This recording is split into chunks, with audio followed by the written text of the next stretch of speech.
Hi everyone, Pastor Rachel here. Welcome back to my channel where we spend a few moments each day investing in ourselves and investing in community and investing in God through prayer and devotion and reflection. I have been really reflecting on what it means to be silent lately. With the ability and privilege to stay home through this quarantine and still be able... Hi everyone, Pastor Rachel here. Welcome back to my channel where we spend a few moments each day investing in ourselves, investing in community, and investing in God through prayer and devotion and reflection.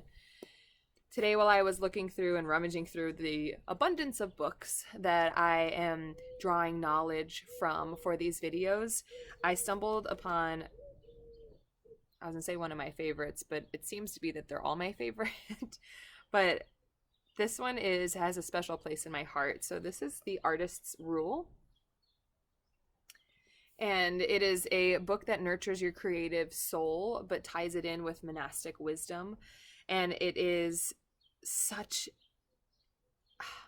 it brings back so many good memories, because I got this book when I first started seminary around 2015. And I intentionally took an art class every single semester while I was in divinity school so that I could remain grounded in self-care. I love art and faith, and I wanted to remain grounded in creating a visible and tangible, representation of my faith journey and my relationship with God, and that was very important to me. This book came into my lap during my first semester there, and it takes you through a 12-week journey of utilizing and nurturing your creative soul through monastic wisdom. And the very first chapter talks about how to tap in to your soul, into the depths of your soul, how to tap into what they call your inner monasticism. And one huge component of tapping into our inner soul is utilizing silence. I do not find silence incredibly comforting very often.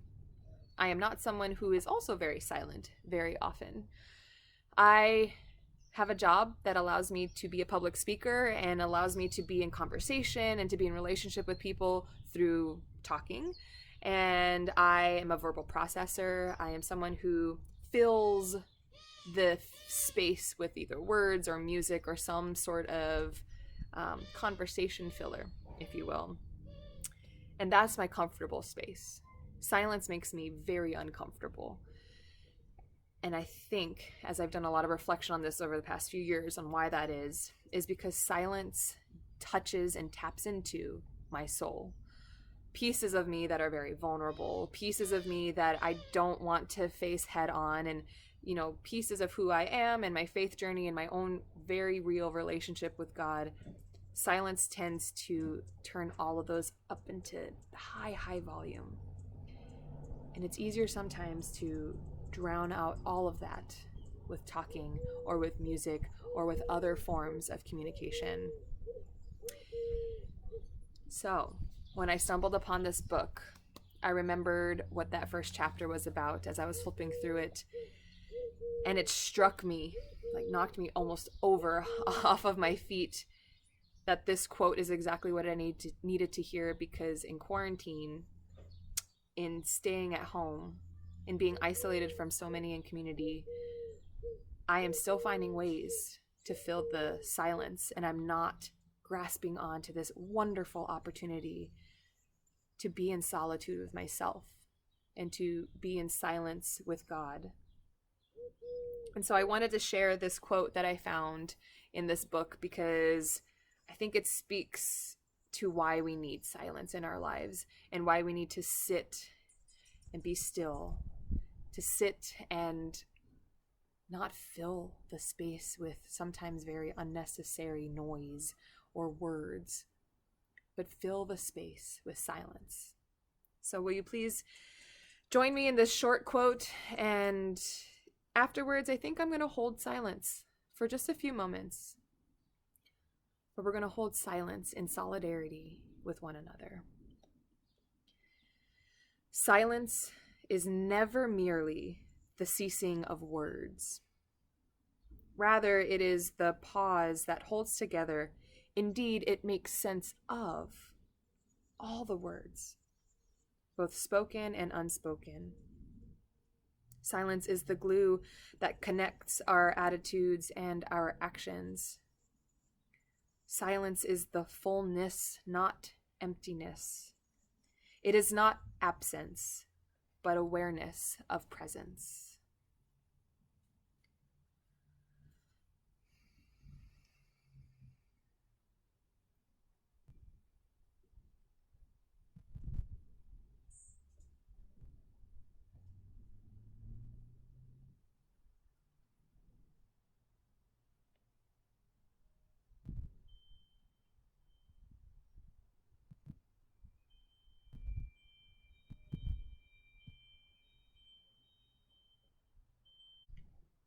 Silence is the fullness, not emptiness.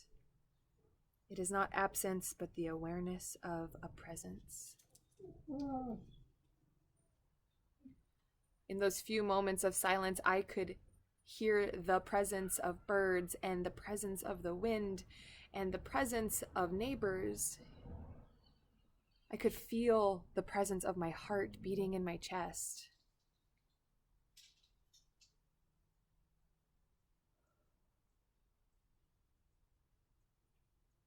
When I'm silent, I can feel the presence of God moving, swirling, or simply being still. I'm allowing all my other senses to become aware and alive of how God is present in this moment with me.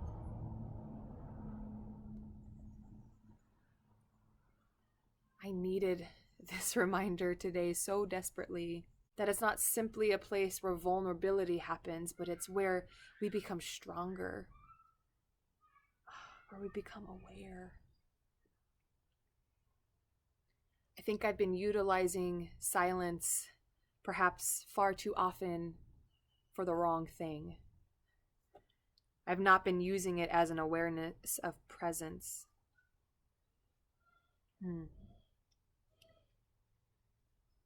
Silence is an awareness of presence. So where are you spending time in silence? How are you spending time in silence? Are you afraid of it? Does it make you nervous? Or is it something that you naturally embrace? Wherever you land on the sides of silence, whether it's a comforting space or an uncomfortable space, reflect on it. And why is it either way? And how can you embody it more if you're someone like me who finds it very uncomfortable? How can you shift your mindset into thinking of it as a place of awareness, of a presence, of the presence of the world, of the presence of God around you? And if you're someone who embodies silence very easily, what about it draws you into it with pleasure and with joy? What about it is so good for you? So may we go today in silence. May we go today in peace. And may we go today being fully aware of the presence that comes through being quiet and silencing the soul. Amen.